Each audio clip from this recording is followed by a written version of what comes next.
Thank you for coming to the Magick of Mushrooms. We're going to take a little world tour here of different countries and explore some of their art and history that has to deal with magic mushrooms. Of course, not all magic mushrooms are regarded as psychotropic necessarily. There's actually some that are medicinal, that have their own magical values and properties. I was going to kick this off with just an exploration of some of the pretty well-known Psilocybin mushrooms that grow here in the Bay Area, and some that are sacred in other countries. Up here we have the Psilocybin Molecule. All right, this is 4-hydroxy-DMT.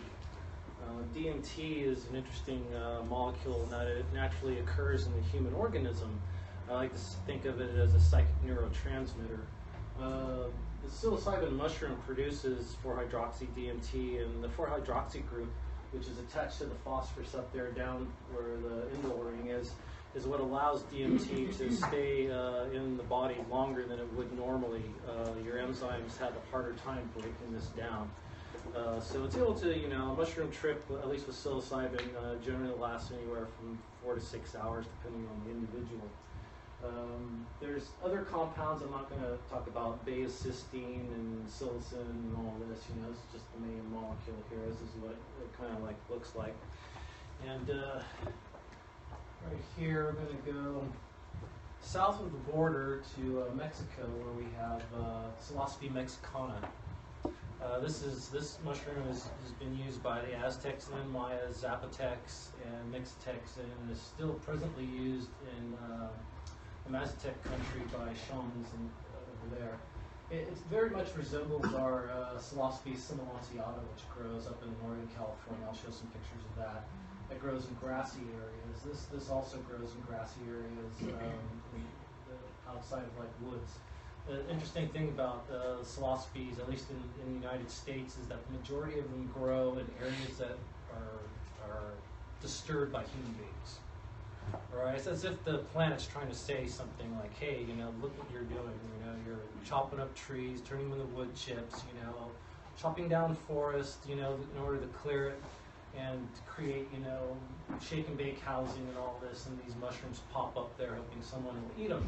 Because for any of us here who are partaking of psilocybin mushrooms, they have an uncanny way of tuning you in to realizing, my God, the world is really fucked up. And humans are doing some really fucked up things to it. And as a tool for self-exploration, psilocybin mushrooms are incredible for learning more about yourself.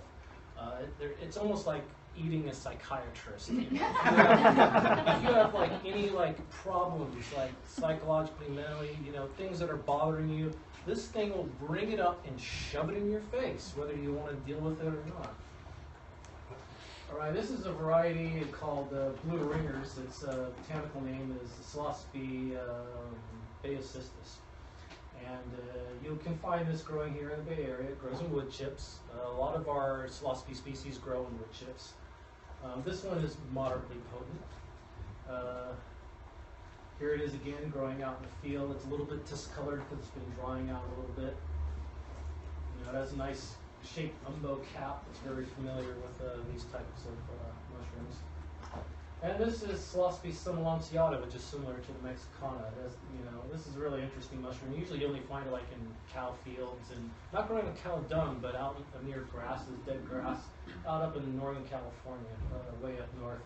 It has this interesting nipple papilla. It's kind of it's a fairy nipple or something like that. It's a really cool mushroom. They're pretty potent. This gives you some idea of how small these are. You really have to have a keen eye in order to see these. That's what makes them kind of challenging for mushroom hunters. All right, this is Psilocybin aztecorum. This is a very sacred mushroom among the Aztecs, Maya, and Aztecs in Central and South, Central America and Northern Mexico. It grows in mountainous areas, usually in places where there's been landslides. That's usually where you'll find this, where there's been heavy rains and plant material has been covered up by dirt. You'll find these mushrooms. Very potent. This is a very potent species of mushroom. If you see in the United States, there are a few people who do cultivate this on the underground level. It's a tropical species, so it likes temperatures that are above 70, between 70 and 80 degrees. And this is a Bay Area wood lover. It's been called Psilocybin cynofibulosa, Psilocybin cynofibroscosis. A couple of amateur mycologists put a paper together describing it, doing DNA sequencing, and they called it Psilocybin alani. I always oppose people using people's names in describing mushrooms, because usually mushrooms their descriptions have to do with the actual physical makeup of the mushroom. When I look at this, I don't see alum. I just don't see them there. I see this, fibrulose-like mushroom. So cynofibulosa kind of makes more sense to me, but supposedly this is a different species. This grows in wood chips. You can see all the tenacious mycelia right here. These are wood chips. This thing's like really small. It's only like a couple inches tall.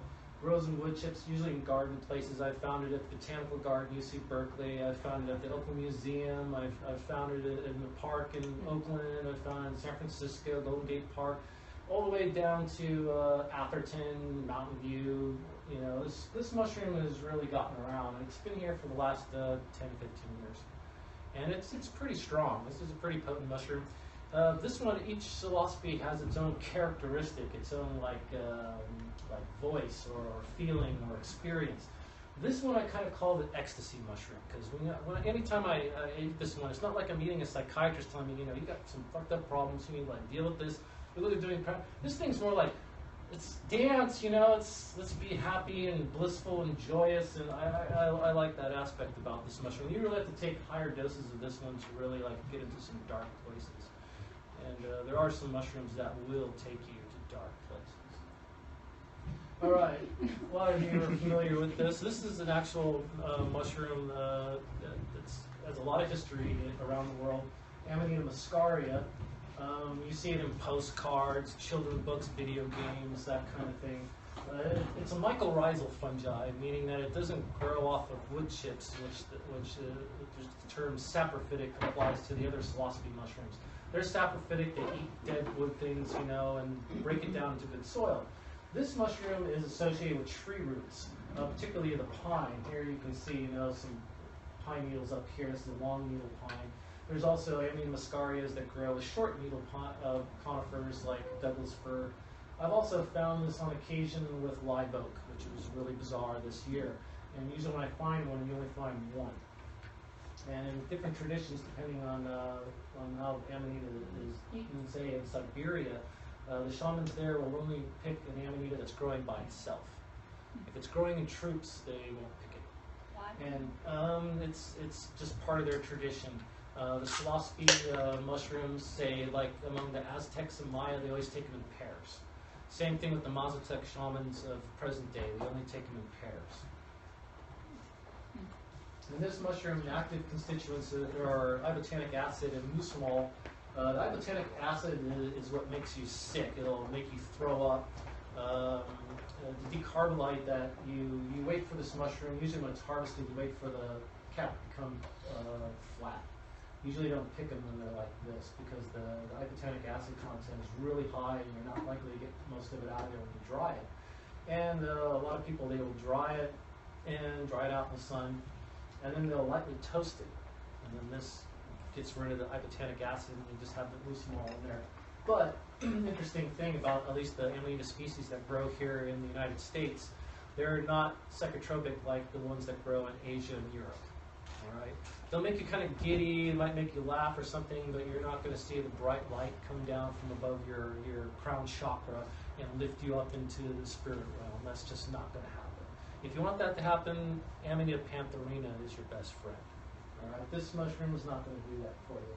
In Siberia, they pick it, and they often the farmers will utilize this because it gives them incredible human strength to do two or three times the work they would normally.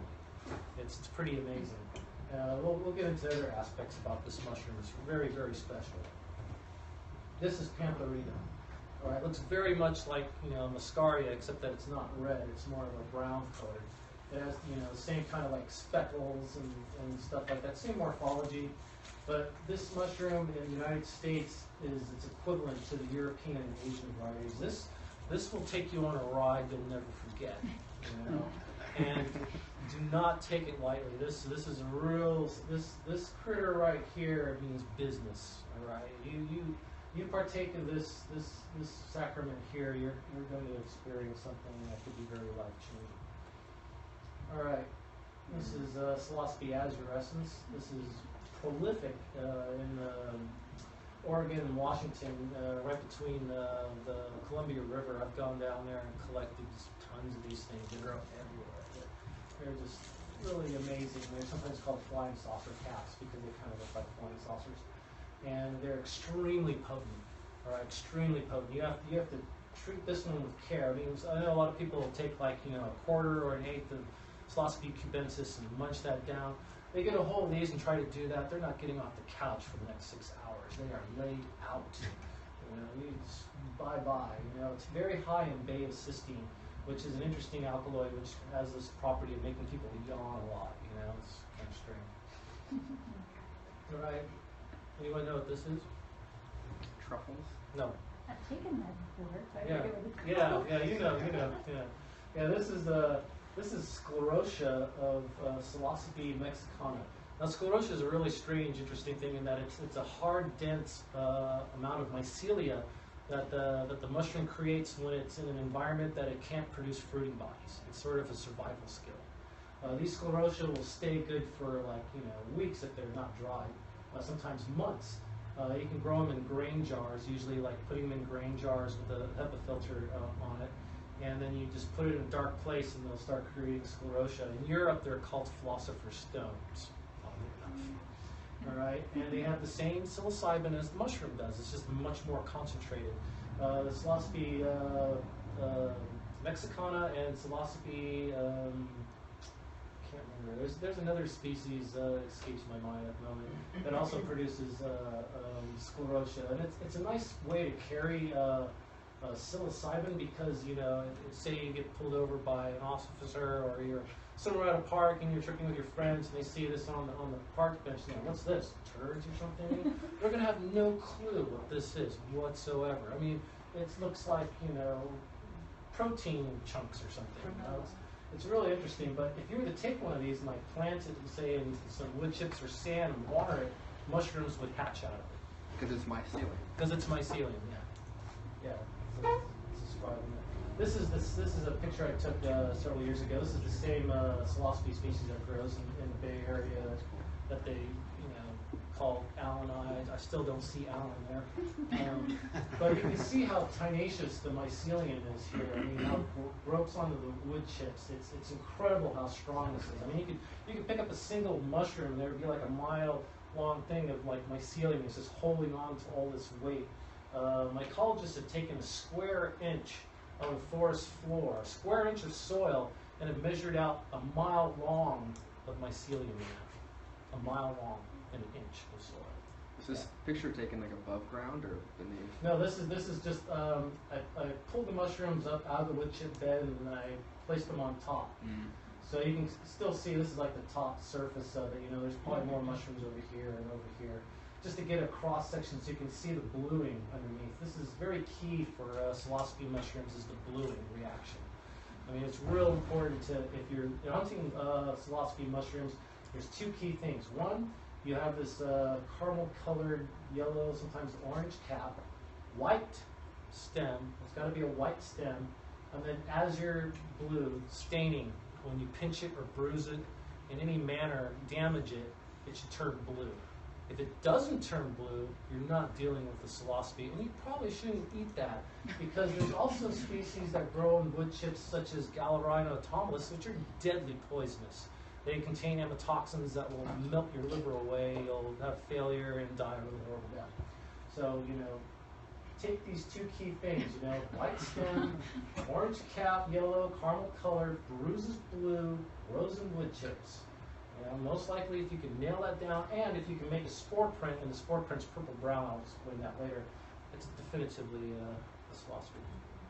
All right, this is another Bay Area native that's pretty common. This is Psilocybin cyanescens, also known as wavy caps.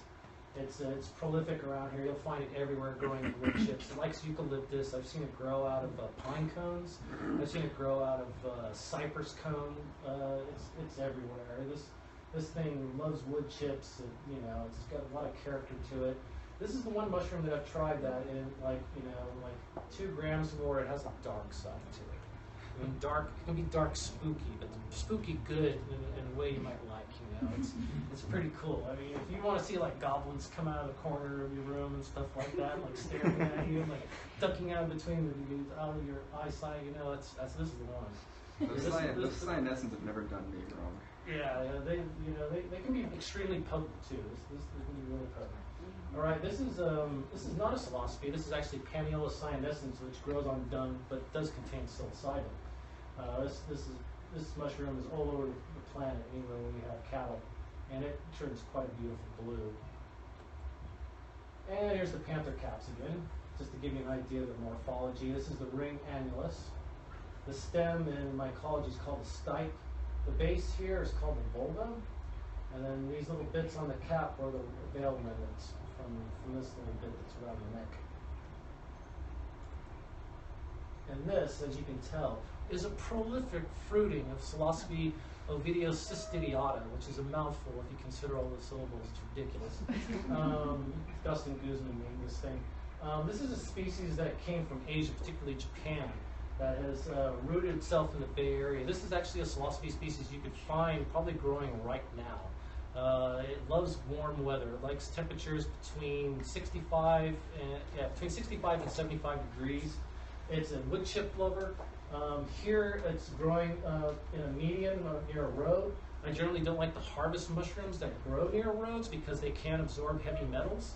So if you're going to pick and eat ones that grow offside the roads, I would suggest eating a lot of cilantro, because cilantro helps to leach out heavy metals from the body. But here you can just see there's just, oodles and oodles of them. It can happen like this. You could just be walking along and like all of a sudden, oh my God, you're just like overwhelmed. It's like, I can't pick all this. It's just, I'll try, I tried. I tried.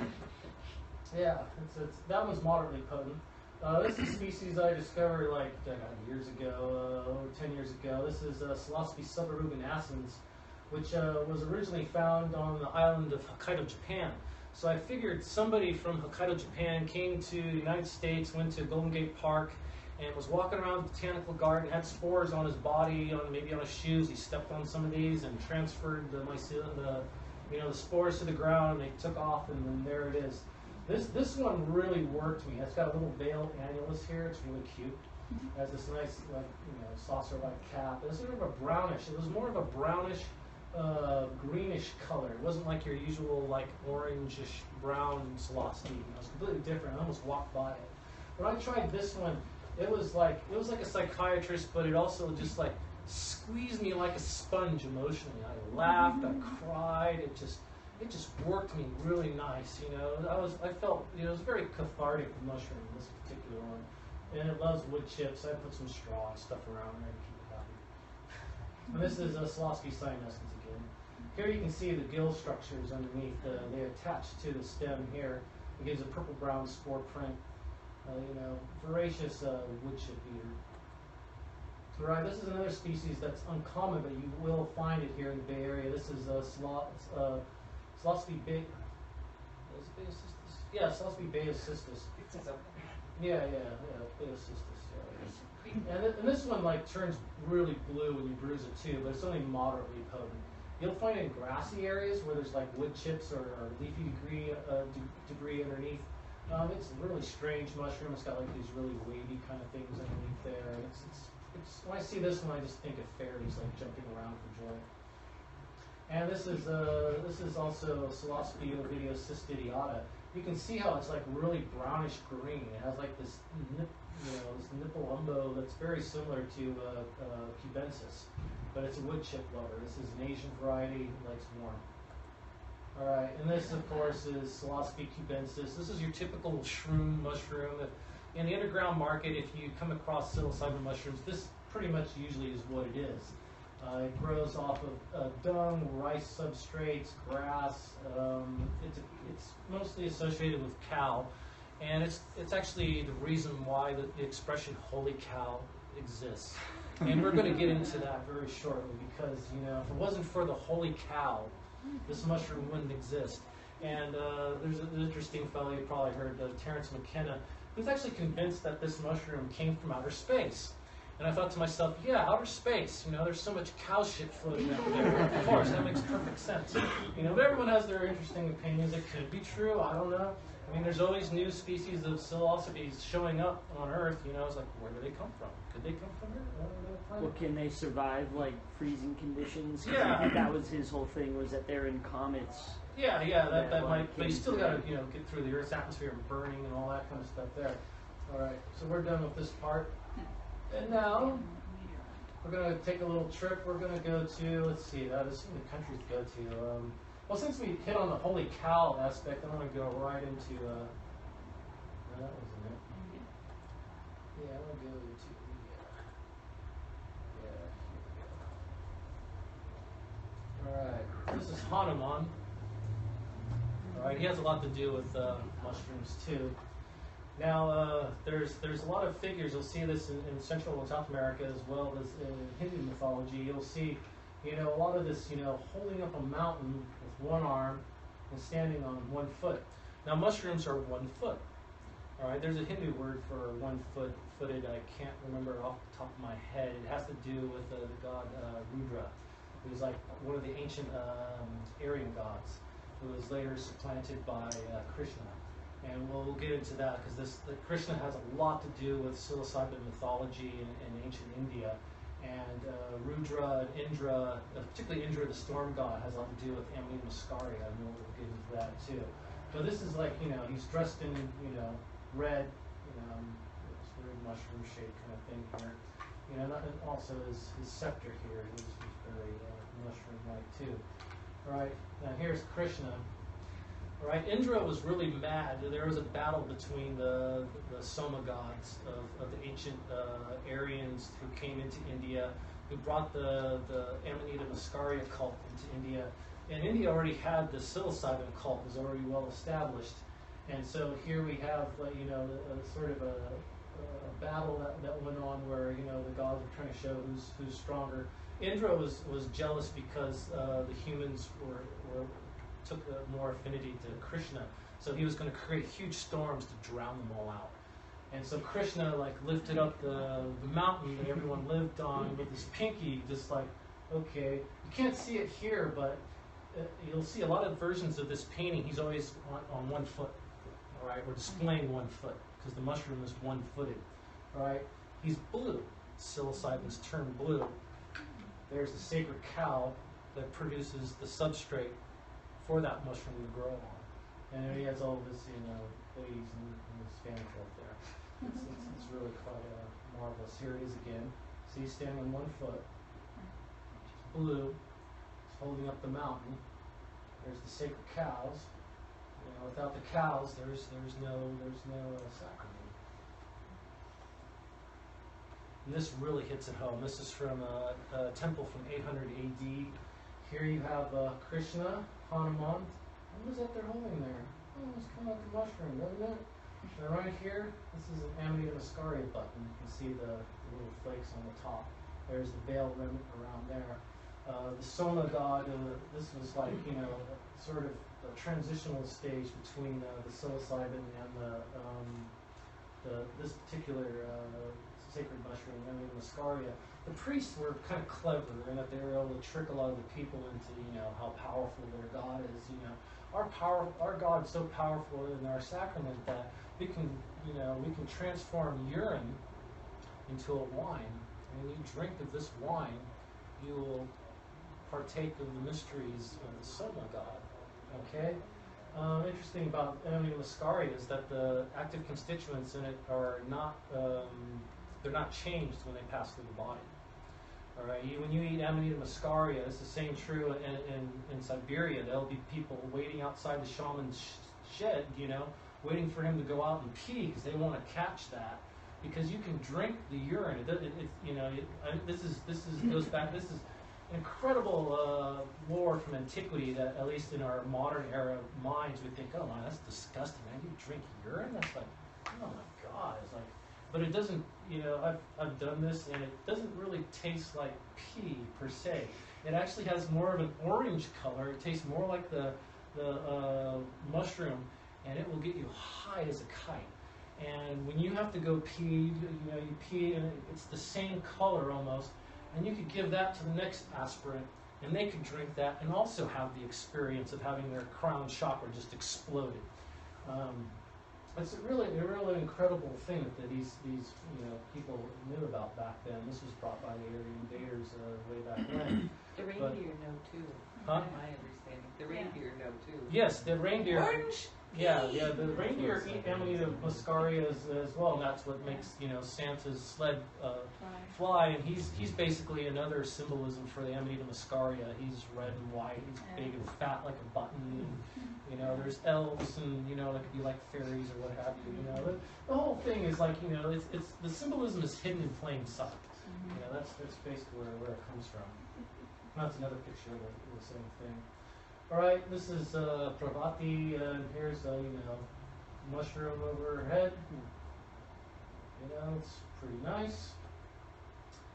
Oh yeah, the phoenix and birds come into a lot of play with the Amanita muscaria mythology and symbolism. The phoenix in particular, a lot has to do with just the color plays of red and white, because those are the colors of the Amanita muscaria. And when you cut an amanita or bust off a piece of it in a certain way, you'll see the gill segments will look like feathers. It's quite amazing. And here it's like, okay, here's a mushroom. Right, boom. There's something mushroomy up here too. And something right there. And the symbolisms everywhere. There's Shiva, or Krishna, or Vishnu. They're all blue. That's the bluing of the stipe here. It's very prevalent. Here's Buddha meditating. There's the mushroom. Did he gain enlightenment under the Bodhi tree, or was it a mushroom? Was it really hemp seed that he was eating? Or it could have been a mushroom. This is an interesting thing. A buddy of mine, Scotto Heisek Doderstein, he's a scholar of Sanskrit, and he read a bunch of Tibetan texts, Buddhist texts, where he found references to the consumption of Amanita muscaria in their practices. It's quite fascinating. He did a nice little monograph on that. And here we are again, bluing on the mushrooms that grow off the holy cow. And here's another ancient Hindu bas relief. Here you see the mushroom again. This one looks more like psilocybin to me. It doesn't look so much like the soma of the Amanita muscaria. And here we are again, in the parasol. And there's a nice big mushroom here. It's delicious, Shiva loves it. And here, this is replete with Amanita muscaria symbolism, red, white. There's some more mushroom iconography. The spots on her outfit are replenished of spots on Amanita muscaria. And the buttons looks like this, the texture. And this is Indra, who is seen as red on a white elephant. All right, more symbology of the Amanita muscaria. This is the old storm god. Here we have, the parasol mushroom symbolism again, tying back to this. He was the old Aryan god who got supplanted by Bluefoots. Oh. There's the holy cow again, playing his flute. There's the Gopi girls. They just love Krishna. He's with this cow. He's on 1 foot again. Pressing the 1 foot, all blue. And here's the soma. This is a nice drawing here. Urinating. Here you go. Here's the soma. There's an interesting story that has to do with Krishna. It's in the Mahabharata. I can't remember the exact verse. It's a holy book of ancient Hindus in which there was an aspirant of Krishna who was very devout to him. His name was Utanka. And Krishna very much loved this man. He saw how incredibly devout he was. And he appeared to him one day and he said, I'm going to grant you a boon for being, such an incredible aspirant. I will give you a boon. I will appear to you in the near future, and I will offer you soma. And Utaka was just like floored. He's like, oh my God, this is it. The God's going to offer me soma. This is incredible. So he's like going through the forest. He's just jumping for joy. He's just like, oh, wow, this is exciting, And it's weeks, months go by. He's like, God, is this ever going to happen, And all of a sudden, this old man appears with this raggedy dog, He's like the street urchin, He's just like all haggard. And he's like coming up, and he's pissing a big, thing of piss. And he's like, come, drink. Come over here, And Otaka's just like, what, are you crazy? He's like, no, drink. This is soma, drink.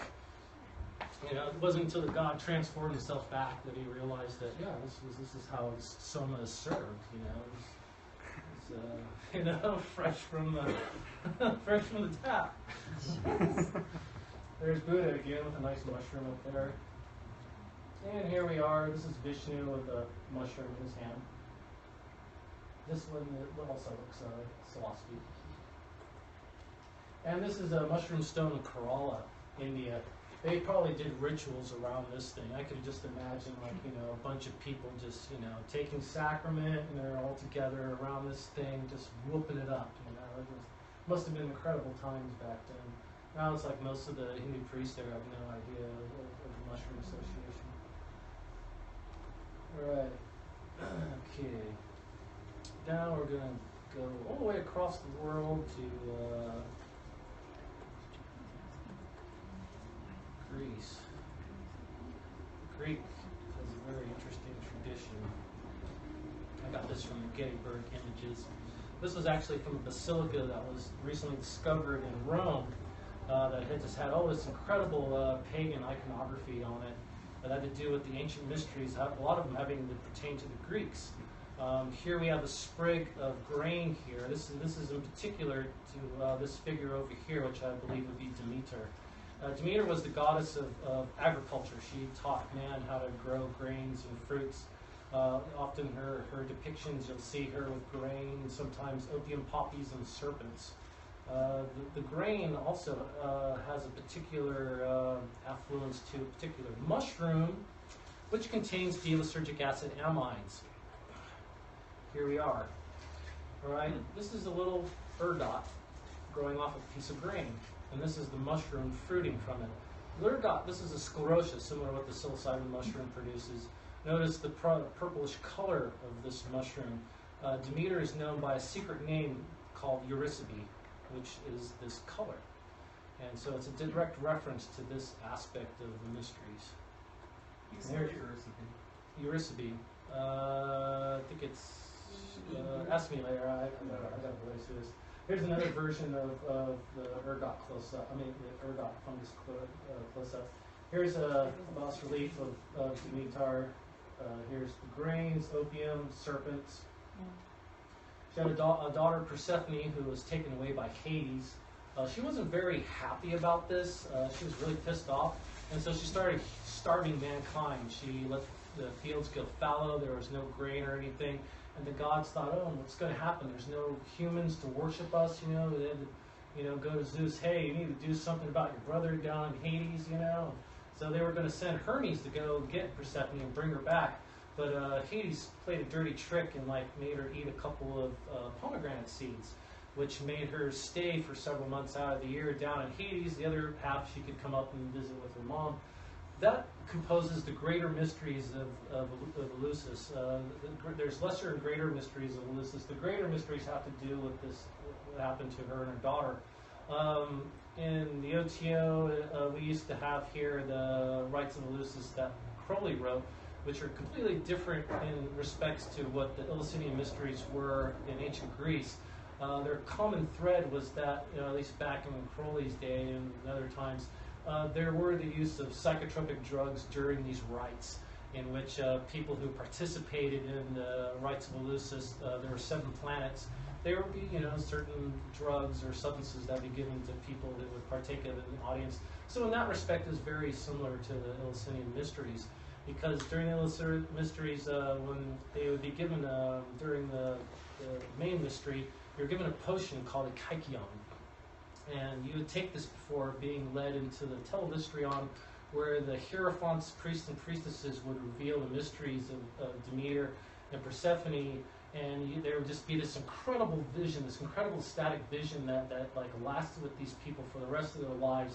That was, with hands, no doubt, was some type of powerful entheogenic substance that was completely kept secret under penalty of death if you divulged anything that happened within the Eleusinian mysteries. It was interesting in Greece. Anyone could, this ritual went on for almost 2,000 years.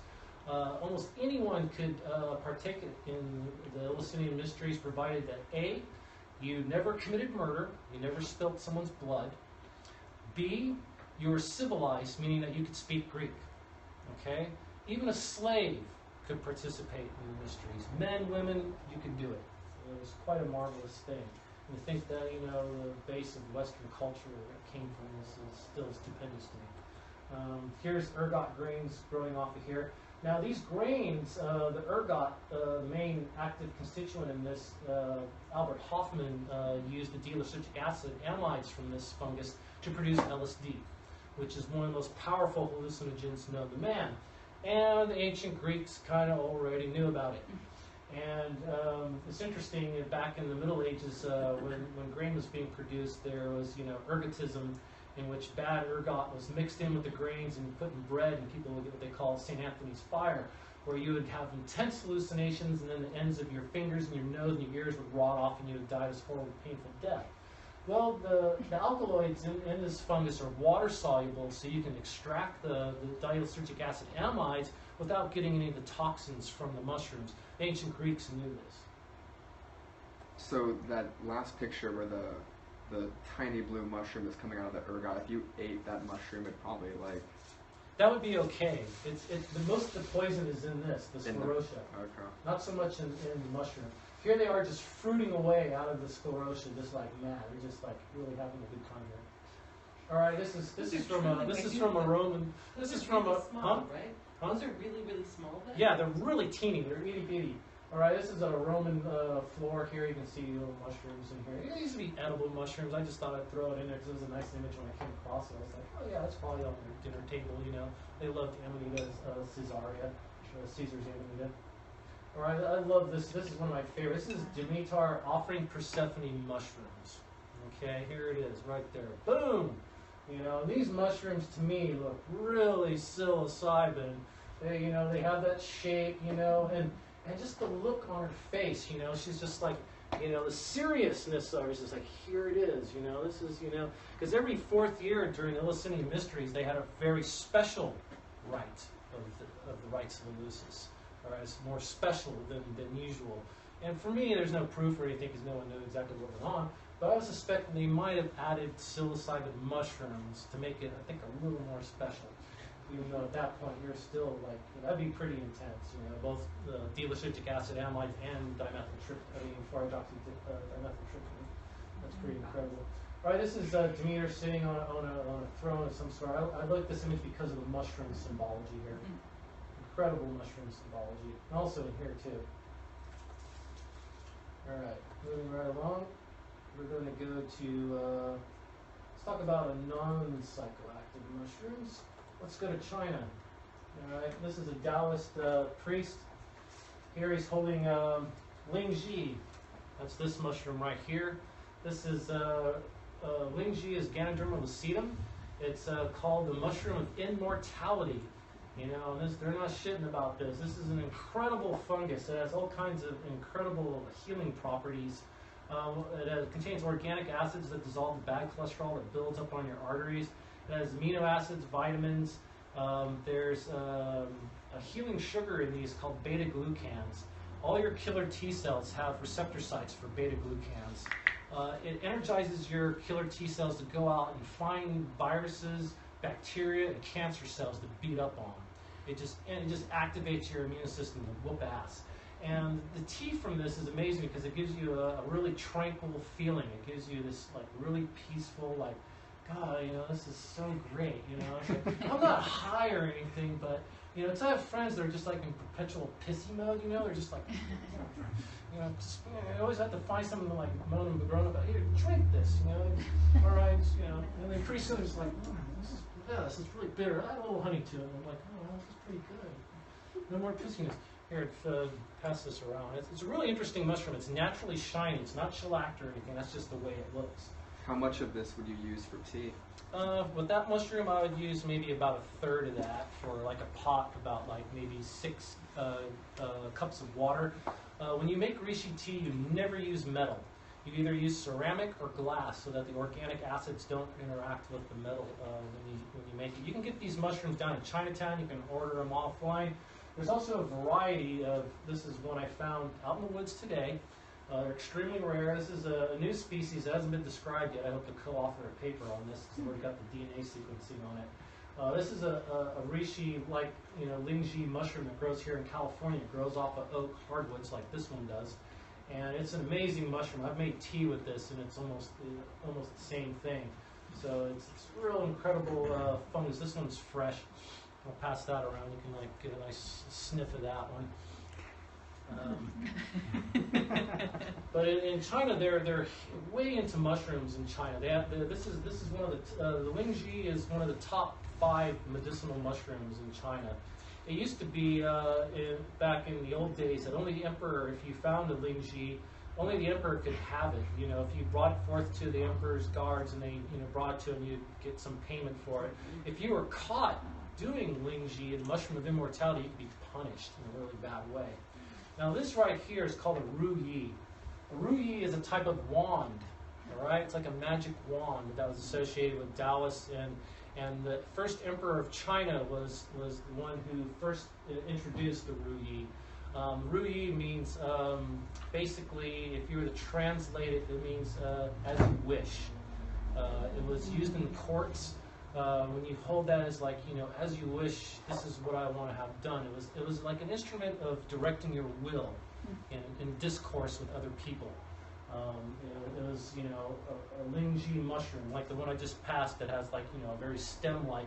They probably found something similar and used it for a scepter. It was brought into vogue by the first emperor of China, who, according to tradition, his ancestors came from the stars in iron dragons. All right? Which, if you want to stretch it, is that UFOs or something? I mean, what do you mean you came down from the stars in iron dragons? It's really provocative imagery. He's buried in a pyramid in China that dwarfs the Giza pyramid. It makes it look really small in comparison. And they haven't touched his tomb. The Chinese are very superstitious.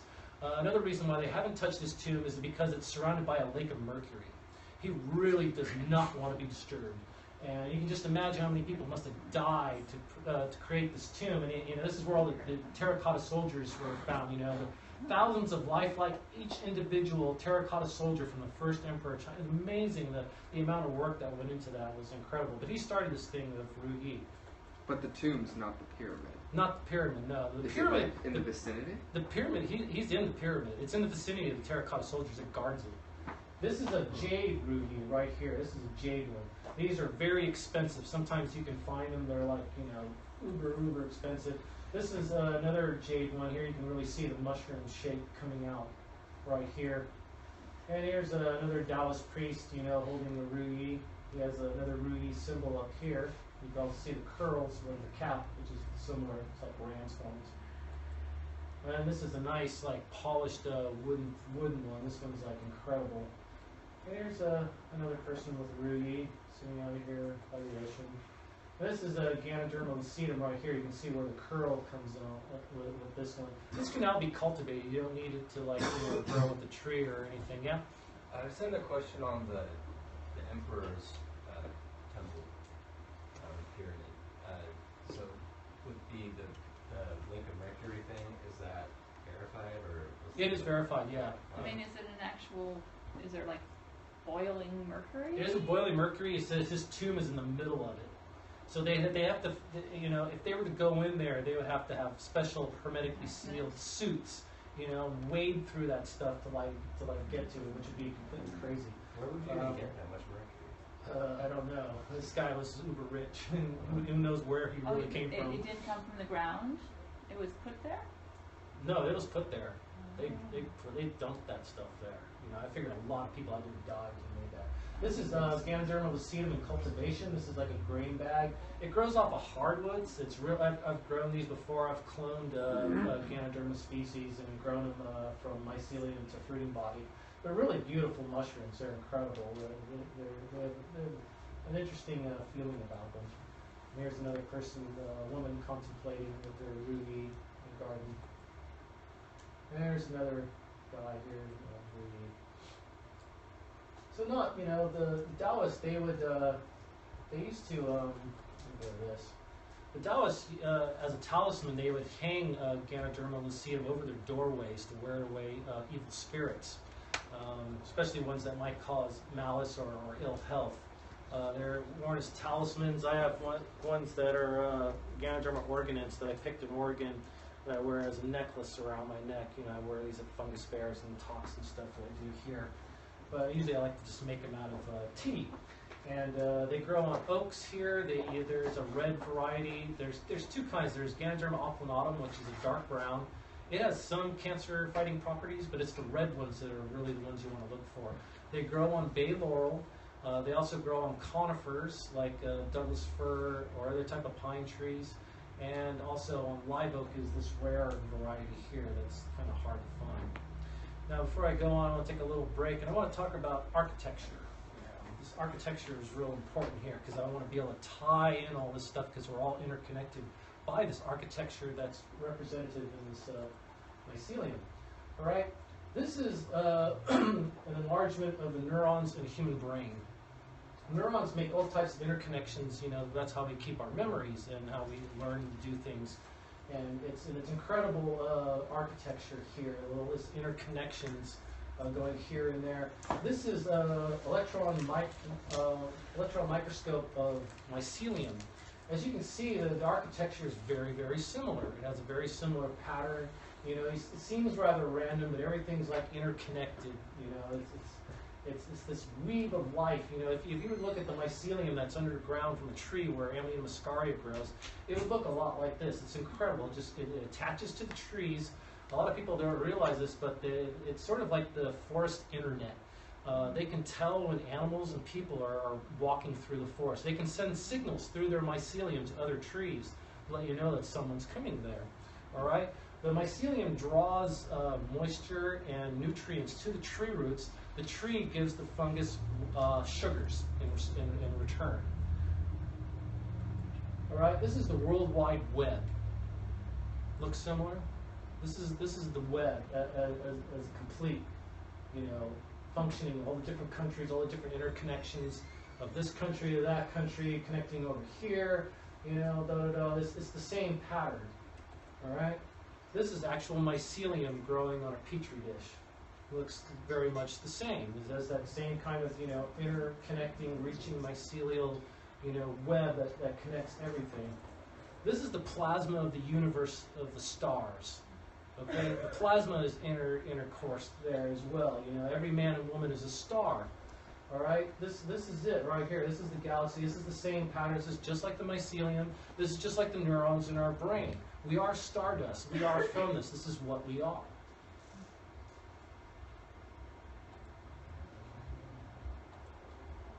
All right. Let's see. Oh yeah. I'll save that last. Let's go to Mesoamerica.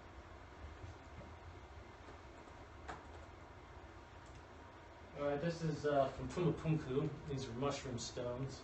Some people would argue that they're really, you know, phallic stones, but I would say no, those are mushroom stones. You know, there's no, you know, little hole here. There's not, you know, the physiology is a little bit different. But yeah, these are mushroom stones. This is from Pumapunku, which is a really interesting site if you ever want to research it. There's blocks there that look like they've been cut with machines that not even modern masons can replicate. It just still bends the mind of archaeologists, and anthropologists are still pulling their hair trying to like figure out how everybody did this stuff. This is an Olmec figurine. The Olmec are one of the oldest cultures in the Gulf Coast of Mexico. They just sort of popped up out of nowhere. They're very popular with the Olmec heads, these giant stones with these faces of Olmec figures. If you look at the Olmec and you look at the faces and their features, they don't look like the indigenous people of the Americas at all. They look very Polynesian. All right, this is a Mayan base. This has to do with mushroom ritual for the 4 quarters, invocation. Here you have them here and there. Mushrooms have an incredible significance in the Mayan religion. They're highly tied to the underworld. They're key for entering the underworld of the Maya, of the gods of Xibalba. This is a pre-Columbian figurine. Here you see it's obvious Amanita type, iconography spots. There's the mushroom. Very wide and awake, to say the least. This is a nice gold piece of a mushroom. This is also pre-Columbian. It has like a face here. It's hard to kind of see. There's like 2 eyes. This is some type of god form of the mushroom that appeared to somebody. It's like, rah! It's like, okay, relax, dude. Okay, don't bite my head off. Some of these entities can be pretty scary when you're mushroomed. I'll talk about the fairy lore and working with fairies and goblins and that kind of stuff because they're out there. They're interesting. They're interesting folks. But people in South America and Central America, mushrooms are still a very big deal down there. They're still used. There's still rituals going on there. The mushroom cult is probably most alive in its ancient form down in those areas. All right, I'm just cruising through the woods. I got my giant mushroom. This is very interesting because with Amanita muscaria, there's a sense, and this ties into Alice in Wonderland too. That has everything to do with mushrooms. Amanita muscaria has a way of, when you're under its influence, of distorting size. It can make things look really big when they're really not big. They can make things look really small when they're really not small. They can completely distort your sense of perception and depth of field in a way that can be kind of unnerving. This is another pre-Columbian figure. He looks pretty happy with that big mushroom. And by the way, mushrooms do get that big. We'll show you some of those. All right, these are Guatemalan mushroom stones. These are very enigmatic. A lot of them are from anywhere from 10,000 to 40,000 BC, somewhere around there. Really old, really ancient. A lot of them have different types of anthropomorphic beings. The jaguar is the most common. The jaguar was also very much part of the Olmec culture.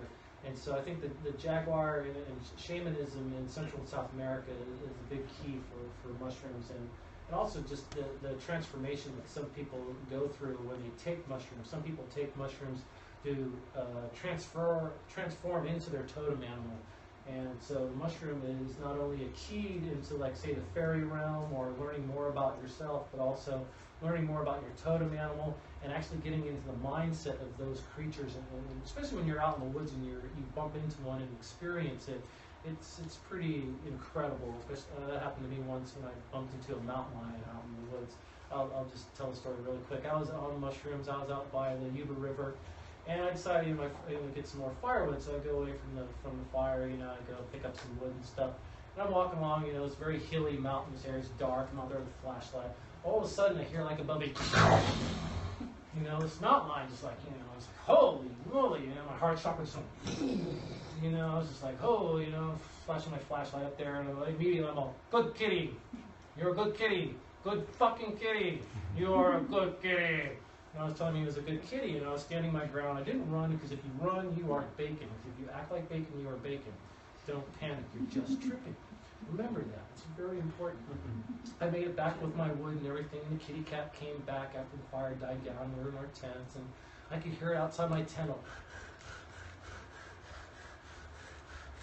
I was just all, good kitty! I had a big Bowie knife, and I was all, you're a good kitty. It wouldn't attack you, It has to see your throat in order to attack you. So if you're in a tent, you're pretty safe, It's not good for you.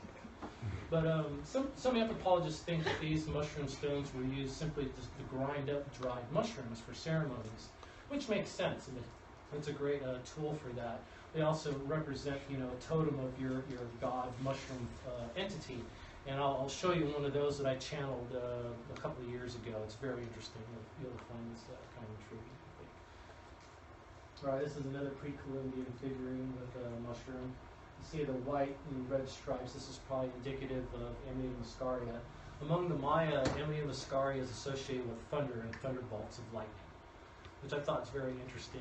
That a lot of these mushrooms are associated with storm gods like Indra. India also associated with the mushroom, as is Rudra.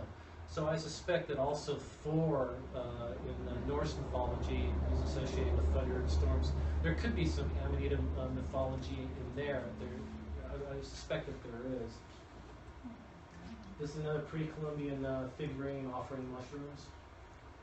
There's big ones there, but they're tasty. Being that big, I'd say possibly muscaria. This is another Olmec figurine. This is definitely Amanita muscaria with dots here. You know, it's red, white stem. You know, very happy person here. He's got the Amanita cap on. You know, he's ready for ritual. You know, he's ready to get his groove on. This is a Mayan ceramic figurine. I mean, he's just shroomed out to the core. He's got blue here. He's got like mushrooms here. He's like probably wearing something that looks like one. He's got an annulus around his neck. Yeah, he's got an annulus around his neck. I mean, he is the mushroom god, you know, and he's just really decked out in fungus. When I first came across this image, I was like, holy moly. You know, and I read some of these anthropological, like, descriptions and things. They never mention the mushrooms. They're like, you know, like I said, it's hidden in plain sight. You know, it's hidden in plain sight. This is another mushroom stone. I like this image. It's very interesting. You don't know what kind of creature this is, but it's pretty cool looking. That's a nice mushroom stone. All right, this is Aztec. This is a ritual setting here. They're holding mushrooms. This person only has one. There's two here. He's not. He's only given one. That might not be auspicious to be only given one. But magic mushrooms were taken in pairs. Still to this day in the Mazatec country, they take the mushrooms in pairs. Alright, this is from northern Mexico. Here you can see it's obviously Amanita muscaria here. There's like little dots. You know, this probably was a vase that had, you know, the actual mushrooms. The god form here is like his eyeballs are actually the mushrooms themselves, and you can see these as maybe tears coming down. Here's his mouth and his nose, which is also a big cap. We'll see another image of this. It seems to be a common symbol. I mean, it's pretty obvious what's going on here. You know, drinking vessel, Amanita muscaria. You know, probably a shaman like peed inside this thing. You know, and say, you know, here's the sacrament. Here you pass it on. You know, it's. From what I heard, some friends of mine, I won't say who, did an experiment where they did the peeing in Amanita, and they found that it was still active to the fifth person. So that was pretty intriguing that they actually went that far with it. You know, I was like, no, research is good.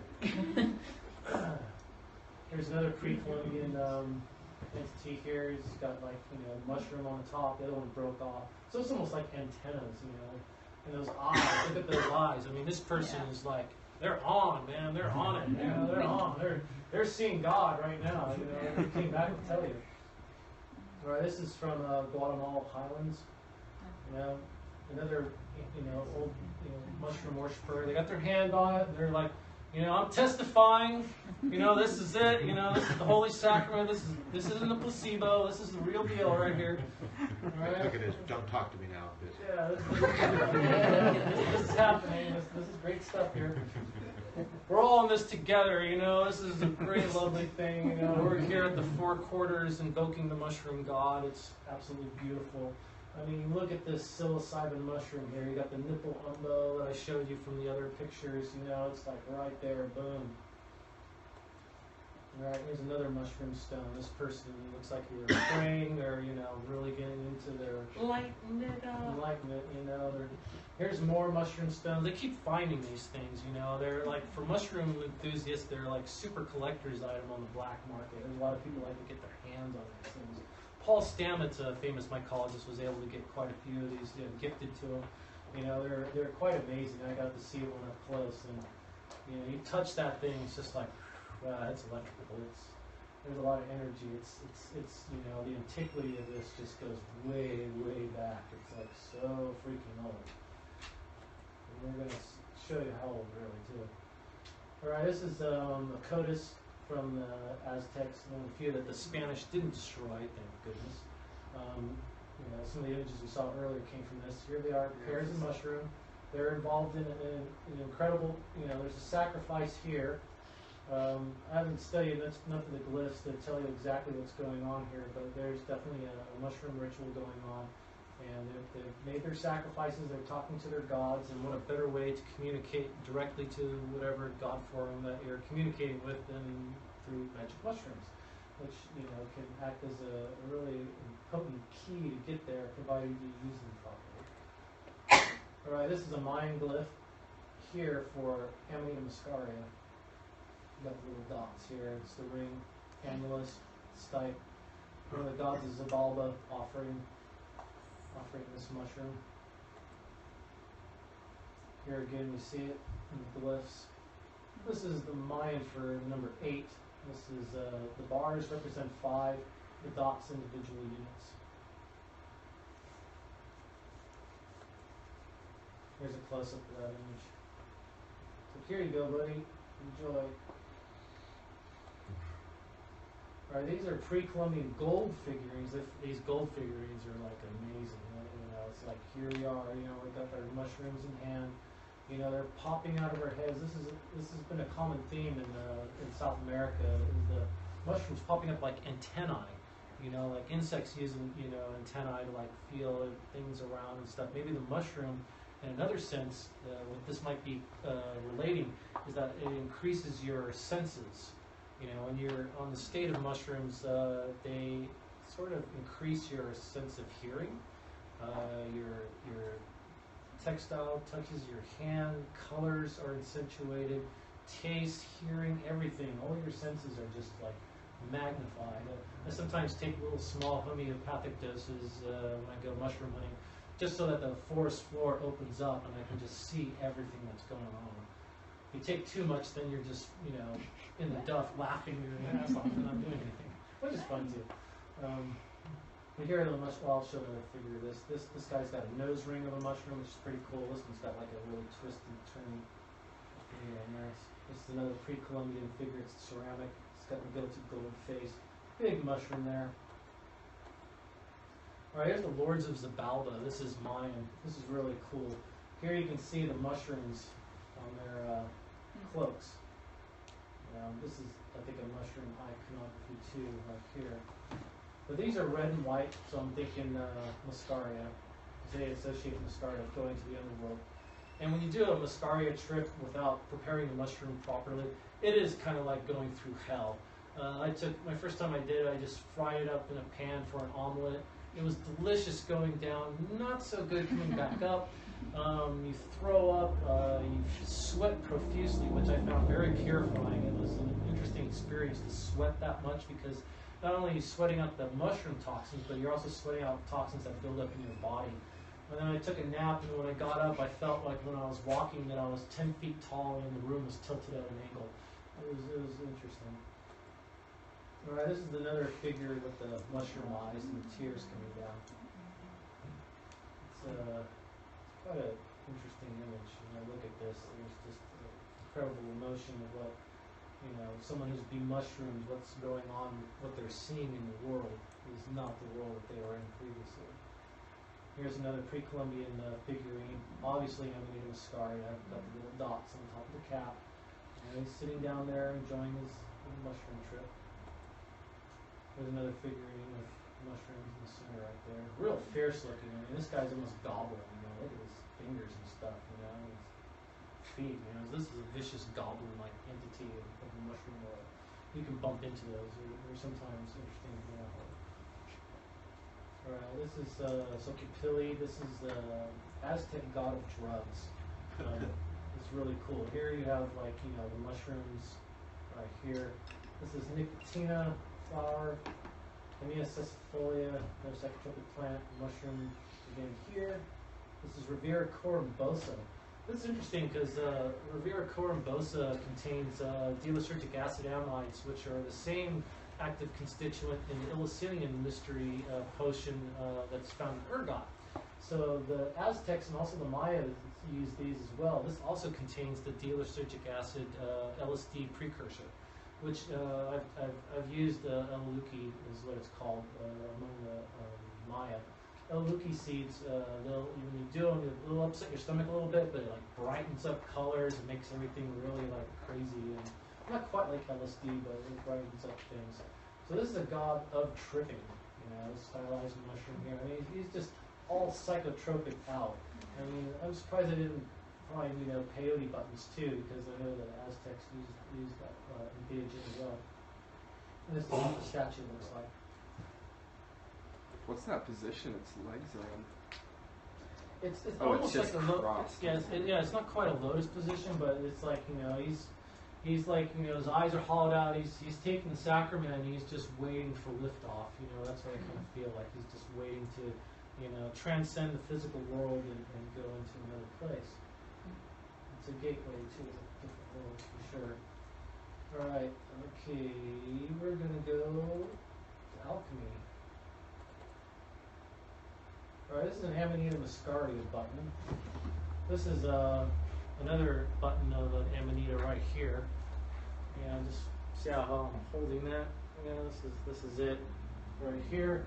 It eventually will hatch out and it will look something like this. And then finally something like that.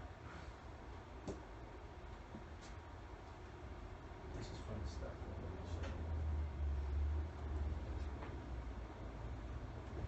Alright. I talked about the phoenix before. Here it is again at the top of the tree. Sun and moon. Pay attention to the sun and moon. I'm going to show you the sun and moon later on. It's a mushroom. You'll see the symbolism. Red on top, white. Here's, the gills represented by the feathers. Here's the tree. Amanita muscarias are associated with trees. This is a furnace here. We're cooking up some good stuff here. The figure itself also suggests the mushroom. The key will be laid out pretty soon. This is really cool. There's the sun and moon. This is the Amanita muscaria on its side. Here's the thunderbird. Here's the phoenix. There's its feathers, wings. Here's the tail feather right here, the wing. This is the bird. This is the phoenix. Here it is again. Red and white. This alchemical picture, you can kind of see the mushroom kind of hinted at. It's not, it's hidden in plain sight. Sap of the world ash wonder tree. Alright, there it is, plain sight. Alright, here's the cap. The skirt is the ring annulus. Your feet, the stems just in the human being, and then the base right here. The egg, where it comes out of. The sun and moon. There it is. So what were alchemists talking about? There's been a lot of speculation on alchemy. What the symbols mean, the colors. There's the art card in the Book of Thoth has the divine androgyne in there, and you see the red lion and the white eagle.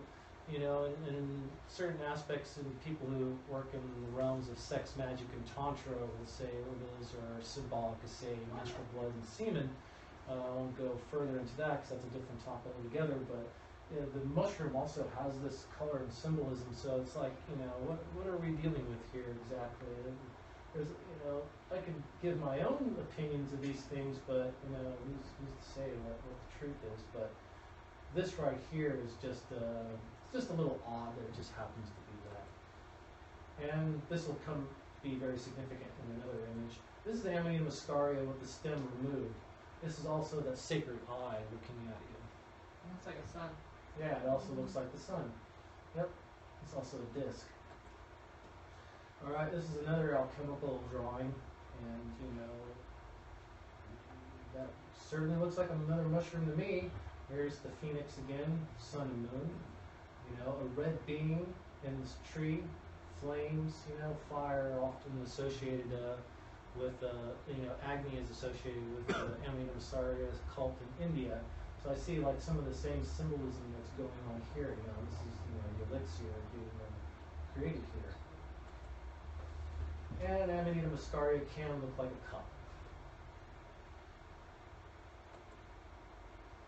is talking to you with its mouth open. Rah, rah, rah, rah, rah. You know, it's got thousands of eyes. You know, it looks like one of the archons.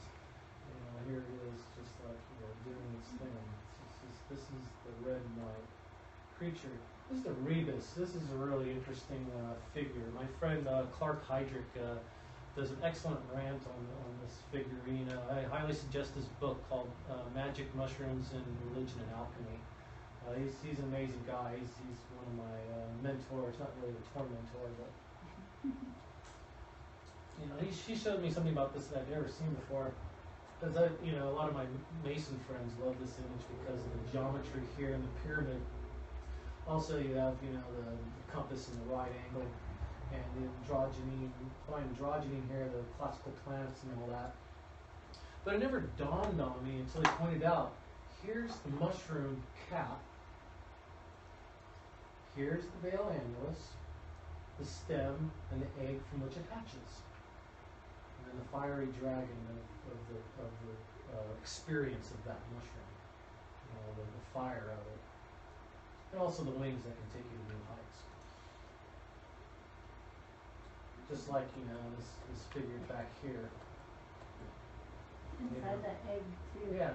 Mm-hmm. Yep, same thing. Here's another one. You know, the same symbolism is there, but it's an egg. You know, here's the Amanita egg. You know, there it is again.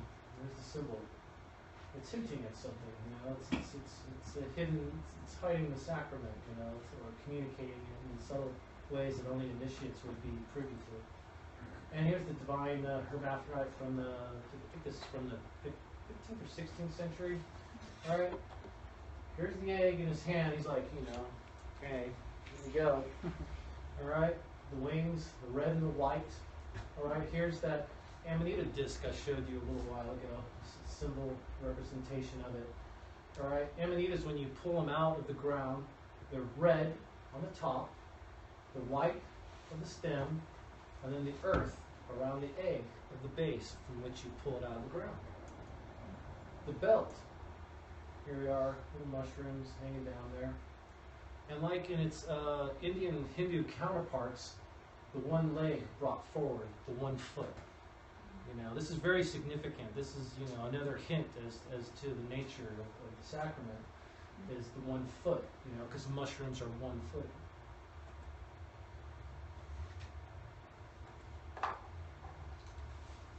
All right, now magic mushrooms have you know, besides magic, there's other mushrooms that I like. You know, I can, you know, I'm going to share some pop art. Not all of it's pop. Some of it's actually Christian art too, from the Middle Ages, even from the Dark Ages. That again, our church fathers of the Christian church, you would never think of today because they think it's blasphemous. But the Amanita muscaria shows up again and again in ancient church paintings in Britain, from from 1147 to the 1500s. You'll see these Amanita muscaria artworks associated with Jesus Christ. And it's pretty phenomenal. But first I want to start off with Craterellus cornicopoides. This is like the trumpet that I believe fairies play out in the woods. You know, I hear mushrooms. I've only met a couple of other people that actually hear mushrooms. I actually know they can actually find them just from some noise that's only your psychic ears seem to get. But Craterellus cornicopoides, this is fruiting right now up in Salt Point. It's mycorrhizal with tan oak. It's a delicious mushroom. It's one of the few mushrooms that's black. So it's really cool to use in white cream sauces, pizzas, or whatever. When I find really big ones, it's cool to stuff them with like cheese and minced garlic or whatever. You know, it's pretty tasty. All right, this is Microscopy Titans. This is a really big mushroom that grows not only in Guatemala, Gulf Coast, but also in Florida. It's huge. It's a monster. Like, this is Alice in Wonderland kind of stuff. Kids love this thing. You can't cultivate it. It's tropical though. It is edible. Does it have gills or like sponges? Yes, it does have gills. You can see the gills right here. Here's another Microscopy Titans that this guy picked. You know, he's very proud of this. Will feed a family. This will feed an army. You know, this is like a really giant mushroom. It's freaking huge. Oops. Right, this is Hydenellum pecii. This is used by dyers. They use this to dye wool. Mushrooms are used to dye different kinds of wool. You can get like anything from like orange, red to browns and greens using mushrooms. I've seen full spectrum. You can get like every color out of them. And this is a fairy ring. You know, these are some fairies pretending to be mushrooms. You know, they're having a party here. I believe the fairy ring may actually, as far back in antiquity it goes in British Isles and Europe and so forth, may have actually been what I believe, you know, at least my gut feeling is, it may be the origin of the magic circle, you know, that's used in witchcraft and other traditions. Because in old folklore, it is in the circle of mushrooms that one would invoke the fae, you know, and also other types of folk magic use serpents. And here's Oberon leading the Queen of Fae and their, you know, fairy retinue through the woods, you know, there's little mushrooms growing up here, you know. I mean, this is a very, like, idealistic look at the fairies. Fairies are not like this, at least from my experience. They can be really vicious little shits, you know, they'll bite you and, you know. Well, yeah, but in this painting off on the sides, you see all of the troublesomes Yeah, going on. There's some there that are Yeah. hiding. We got Pan blowing his thing here, but yeah, they can be pretty malicious. They rarely like to be nice with humans. Aren't I they really don't blame them. Technically, just fairies like an umbrella term over like all goblins and just. They're all fae. There's dark all the fae. There's different- light fae. They come in all different shapes, colors, textures.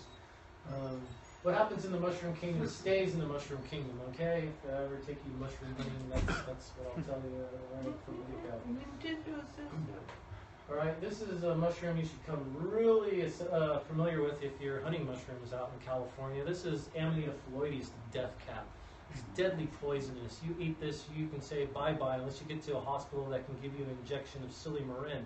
They finally have silymarin in an injectable form. It'll act like Teflon on your liver and allow the toxins not to kill you.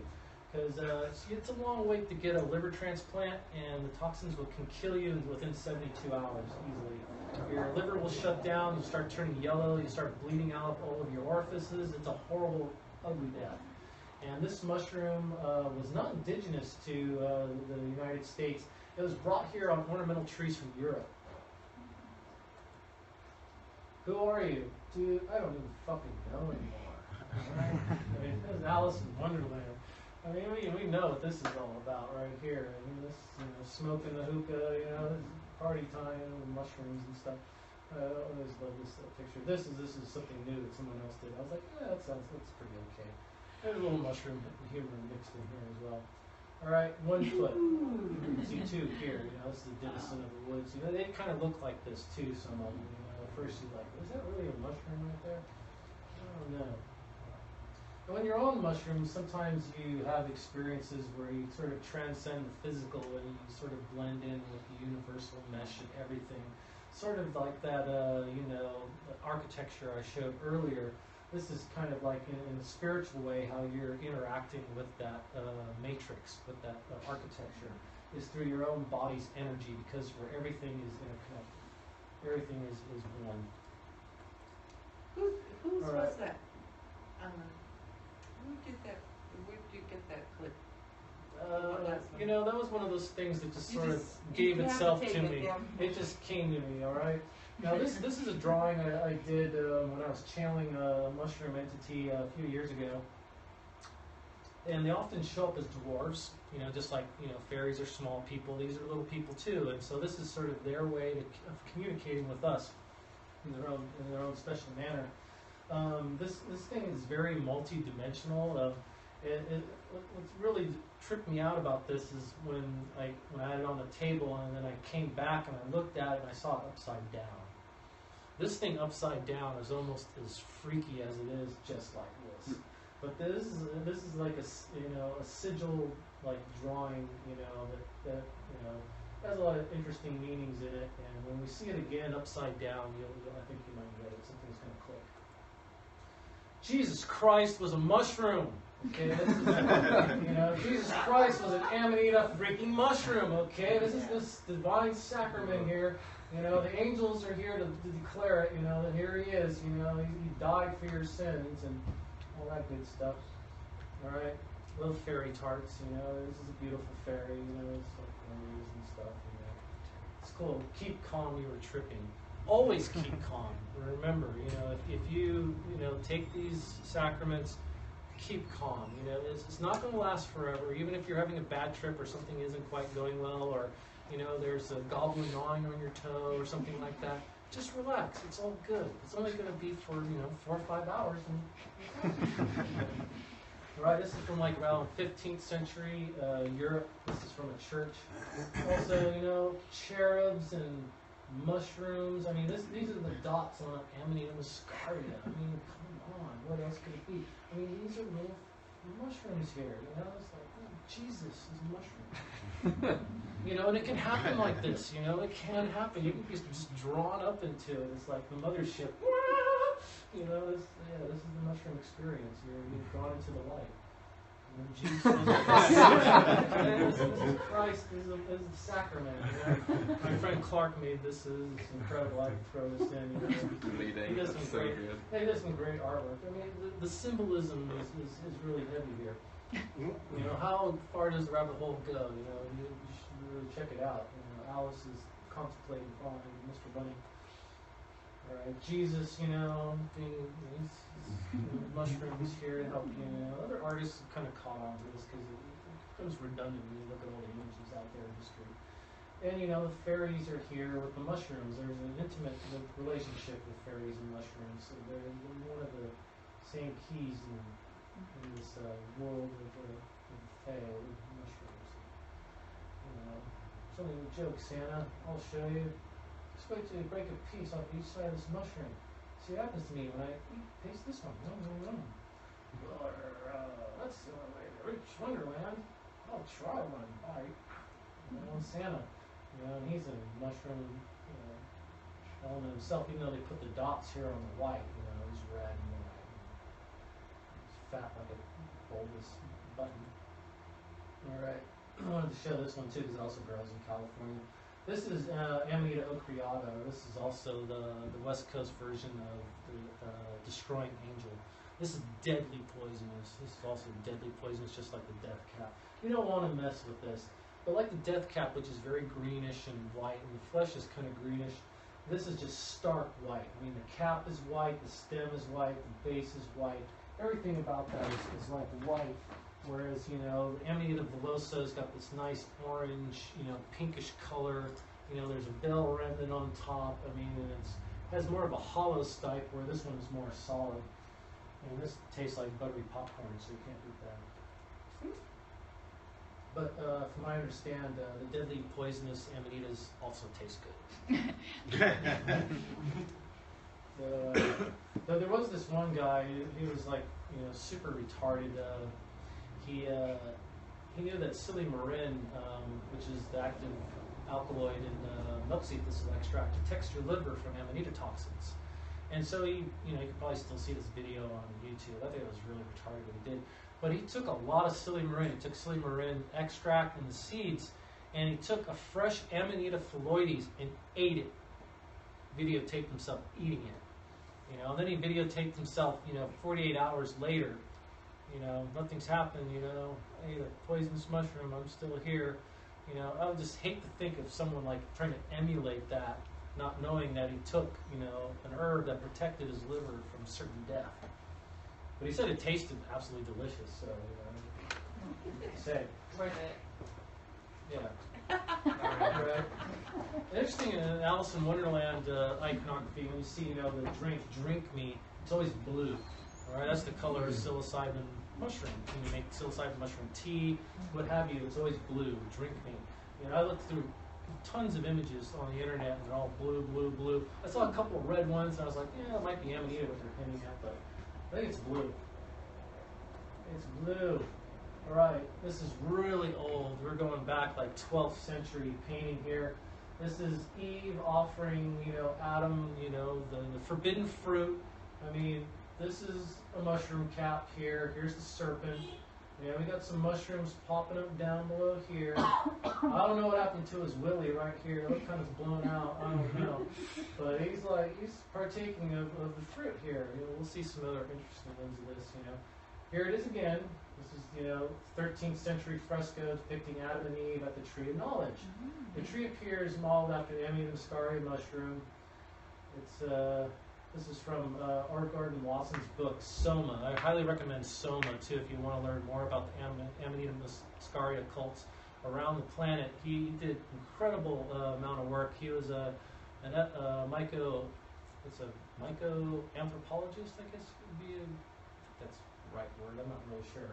But he created a whole different discipline, and he discovered the identity of Soma in India and also in Christian iconography. Here's, and this is self-explanatory. I don't think that, you need any, so someone put this on the internet, and I was just like, oh yeah, that's real cute. All right, Brian Froud does amazing artwork with fairies. I like Froud's work. There's Amanita muscaria, so I wanted to pick that one. These fairies hanging out here, just grooving out. Here we are again. Oh my goodness! This is from 1147, Canterbury, England, in a church there. Here's Adam and Eve. Eve's like going, hey, you gotta try this. This is an amazing. This will give you knowledge of good and evil. This is some good stuff here. There's a serpent, like going, hey, here it is. And what do we have here? More Amanita muscaria mushrooms. Boom, boom. These are shaped kind of like buttons, sort of. Kind of interesting with the serpent's blue. It's almost like a vein. Yeah, Well, you don't really see too well. It might be like a dragon, too, because this is like a foot. There's a lot of images of dragons in Christian lore, especially in the Eastern Orthodox Church. Take of my flesh, drink of my blood. There's the sacrament. This isn't the placebo right here. This is the real thing. Drink of my piss. Yeah, drink of my urine. Exactly. Just like Krishna was trying to offer Tonka. It's here. Try this. I like this image. It's nice too. All right, here's an Egyptian glyph that I found on an archaeological site that suggested mushrooms in ancient Egypt, which is very possible. They may have grown around the Nile. There were tropical areas around there, Ripargon areas where you could find psilocybin mushrooms. So you have these that look very much like a mushroom. The dots here, there's dots here too, but it might suggest muscaria. I'm not really sure. All right, this is an actual fairy ring. Just a fairy ring of Chlorophyllum mollibites. This is a mushroom that has greenish spores, and it makes the majority of the people who eat it sick. You'll survive, it won't kill you. It just make you wish you were dead. But this would be, if I came across something like this, I think, okay, here's a place to do some ritual. Yeah. Seriously, this is a place to get down and really do some serious invocations. If you want to bring the fairies and goblins or what have you, this is the spot right here. And there's a lot of different varieties of mushrooms that create these fairy circles. These circles are actually created from a tree that used to be here. These are the root systems that emanated from that tree, and the mushroom is slowly digesting them outward. So when the mushroom gets to the end of the root line, you won't see any more fruitings anymore. They'll be gone, like poof, like magic. There's a species called the fairy ring mushroom. It's marasmus, and it'll grow in circles like this, but it'll just keep growing off of the dead grass, and it's edible. It's not too bad either. So if it's growing outwards, can you expect like a massive bed of mycelium underneath the entirety of that? On the 100th whole thing, there's a huge mycelium map. Yeah. All right, here's another one. I can't remember which year this was from. Maybe 13th, 14th century. Here's, the tree of knowledge again. This, Amanita muscaria, symbolism, partaking of, the forbidden fruit.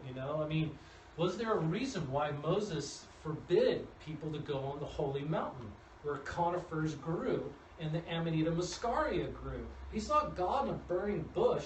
Could that bush simply be a metaphor for Amanita muscaria? Think about that. All right, and they do have some strange morphologies. This is a stinkhorn mushroom, and yeah, it does look kind of phallic there. I mean, if you're like walking in the woods and you see that, you're like, whoa, somebody lost their jump. Oh no. Holy moly! Is it happy to see you or something? I don't know. But this is a really strange mushroom, and the tip here is like really, they smell really bad. So what they do is they attract insects like flies that land on this to spread their spores. It's actually kind of ingenious. Oops. Oh, way back here. All right, this is one of the highly sought after edibles. This is Boletus edulis. This is the king bolete.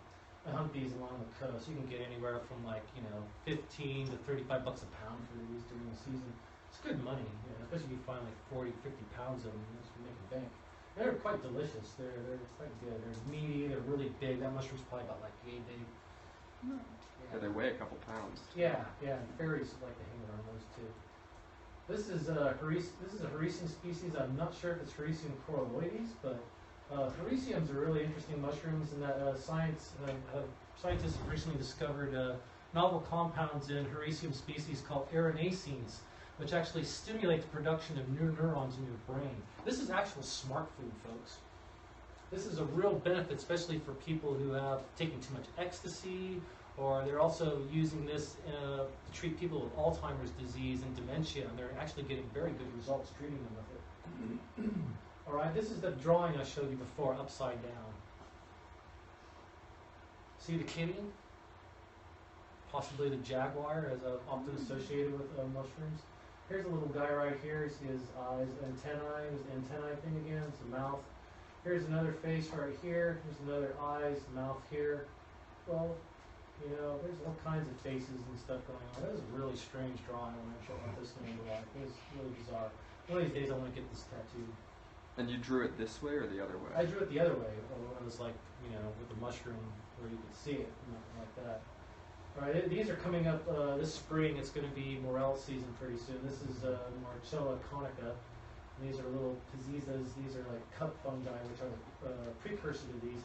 These are an excellent culinary mushroom. They grow after burns. There's ones that grow naturally that don't have to have burns, but these are worth a lot of money. People go out and pick tons of these things.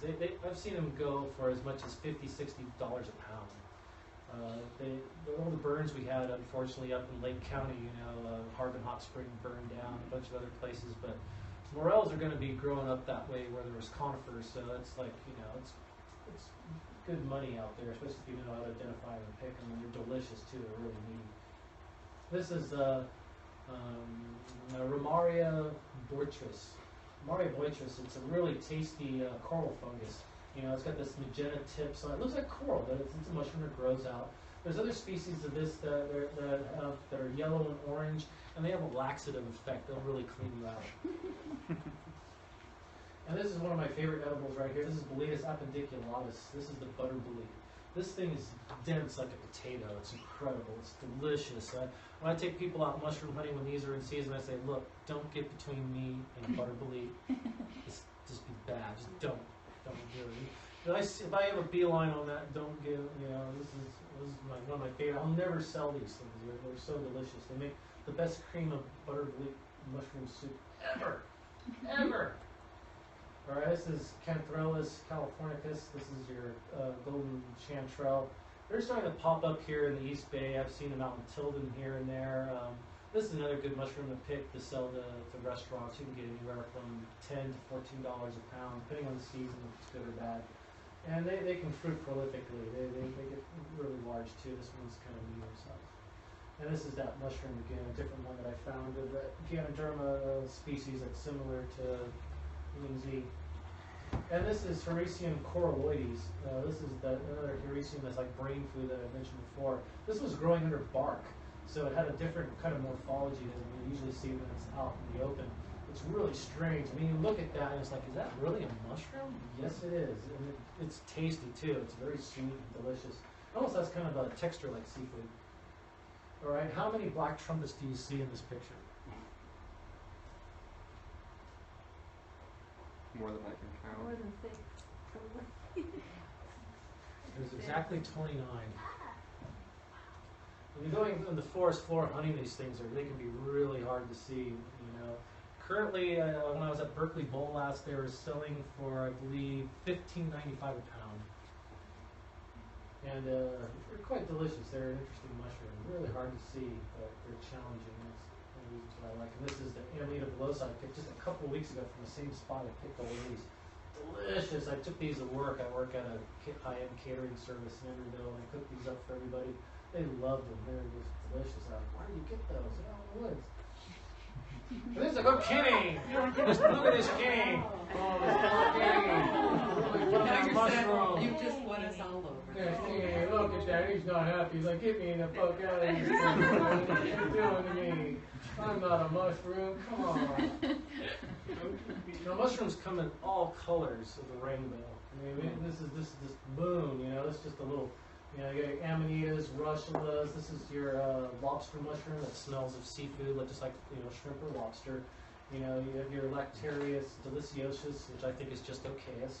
You have your golden chanterelles here. Some of your yellow russulas. This is the green russulas, which are really delicious. I love green russulas. They taste kind of like buttery cashews. They're absolutely delicious. Some more russulas here. This is a gluing bolete, and then some purple russulas over here. Some pig's feet, which are purplish, and then quaternaries, which are also purplish. Any bluets in there? No. There you are. Yeah, this is like some erotic mushroom. Let's just throw that in. There is a lot of it out there. Some of it's like really raunchy, But I didn't want to expose anybody to that. I don't want you to have like dreams when you come back home. And Grandma was a witch, and she loved mushrooms. Bless her heart. Alice in Wonderland, sort of someone's like interesting art thing I found. I thought it was pretty cool. All different mushrooms. Very That's where that cat came from. Yeah, it's like okay. There's just mushrooms galore. It's just like, look at this house. That looks like a pretty good place to live. But I've seen a better place to live than the mushroom land. All right, here we are again with Jesus, red, white, mushroom, iconography. Here's the mushrooms growing here. They're just, back in the day, they were just, Jesus and mushrooms just couldn't be separated. They were just one and the same thing. And here it is again, how often do you have to, how convincing are they trying to be about what the sacrament is? I mean, here's, Amanita muscaria cap right here, they're like picking the veil remnants, here it is, there's the snake saying, yeah, man, eat the mushroom. Eat the mushroom. Yes. Mushroom monsters. No tie. Now this is where I want to retire. This seems like an ideal place. I love this picture. It's these panthers in this. You'll eat yourself out of house and home. Yeah, this is a really nice place right there. There's the nice old school fairy circle, Queen of the Fairies is holding court. We're all here, the mushrooms, like checking everything out. It's very magical. Guess what country this is from? South America. Nope. An island. Yes. Indonesia. Hawaii. This is from Hawaii. Hawaiians, they know about mushrooms too. The old folks there. This is a traditional headdress from Hawaii. Yep, they got mushrooms there. But that volcanic soil is great. No, it certainly is. The Green Fairy. You know what the Green Fairy is, right? Right? Okay. Yeah, absinthe. Yeah. The Green Fairy. I like all the different types of fairy art. People come up with some really imaginative stuff. I really like that. And here we are again. Tree of Life is just, what is this? I mean, here we are. The serpent saying, keep eating this mushroom. What's this all about? I guess you just have to eat the mushroom and find out. But it's the forbidden fruit. It's the tree of life here.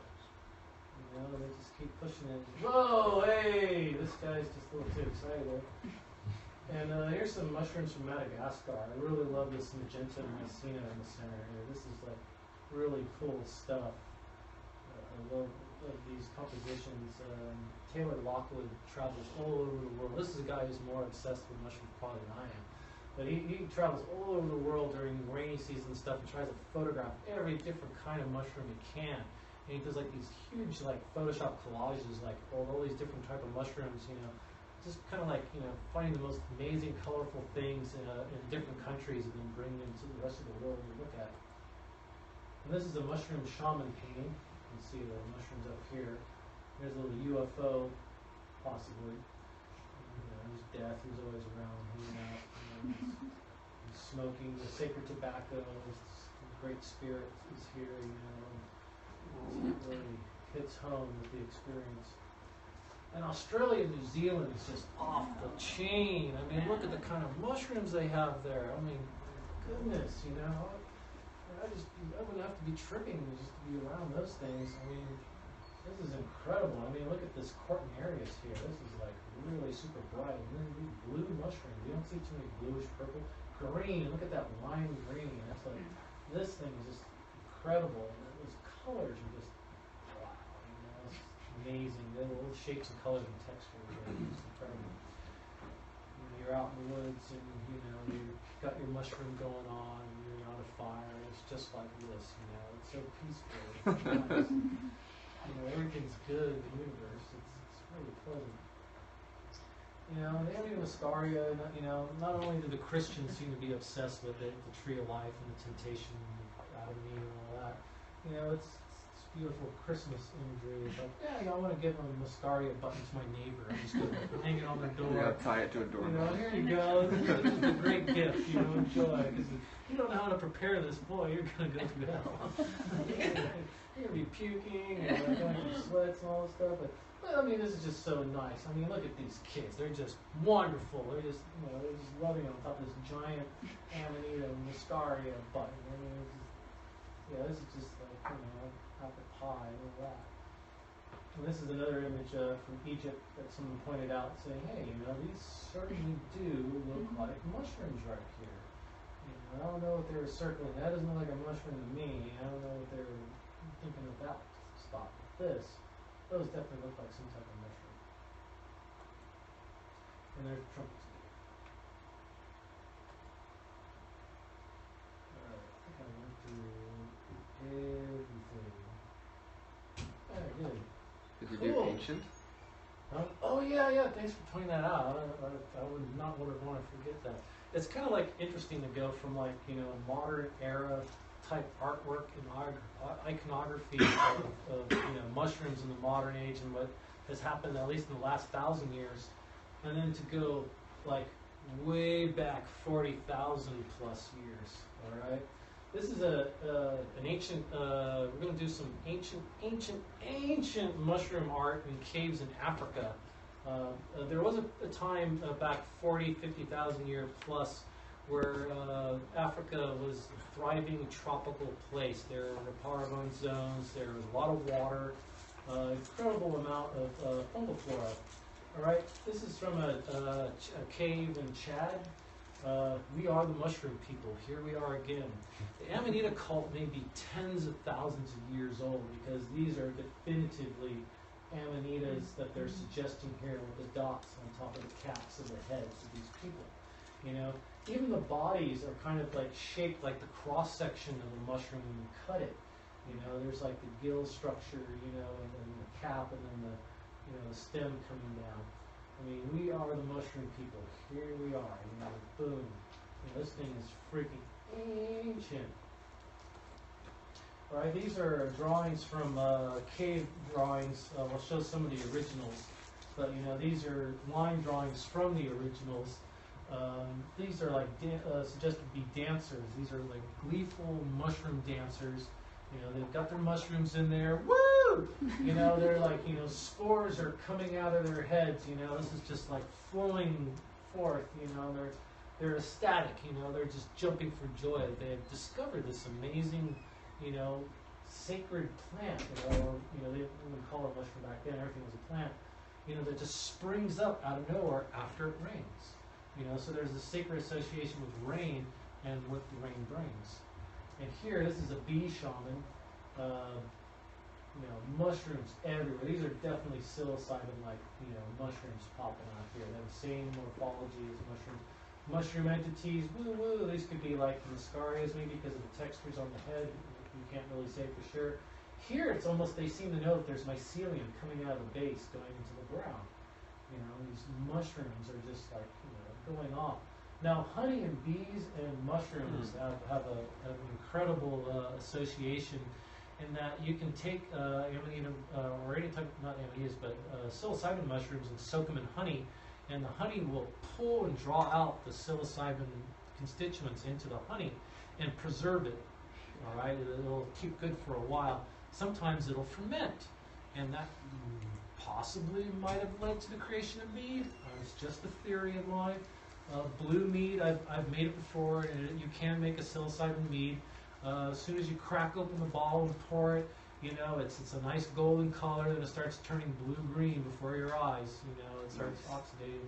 You drink that, you know, it's pretty amazing stuff. But bees and honey and mushrooms have an interesting association with what's being suggested in this picture here. These are the actual petroglyphs in Africa. You can see the mushrooms here. Really old, tens of thousands of years old. This is like Stone Age, you know, stuff going on here. All right, human history in stone. 40,000-year-old rock art images of psilocybin practitioners in India. This is Cochleander cyanescens. This is also Paniola cyanescens. This is a mushroom that grows off of dung as well. That's very potent, very strong. And it looks a lot like these mushrooms that are being depicted here. The thin stem, the kind of bell-shaped cap. Looks like that Egyptian one. Here's the pictures of those dancing mushroom figures. You know, they're ecstatic, they're just happy. There's like little stars that are interconnected here, making sort of a pyramid type shape. There's the mushroom again. Alright, here's another cave drawing of mushrooms. This one, no one really knows how old this one is. But you can just see all these mushrooms just painted on the wall here so they don't forget. And this is the original of the bee shaman. You still make out all the mushrooms that are, you know, he's just bursting out of his body. He has become the mushroom after eating him. You know, he has the power. He's shrimming really hard there. And there's another mushroom here. There's the horn god. More of these antenna-like things like you saw in Central America. Another bee shaman. Different, you know, mushrooms popping out. This is from Algeria.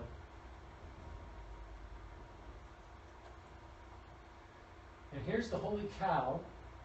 And here's the mushrooms.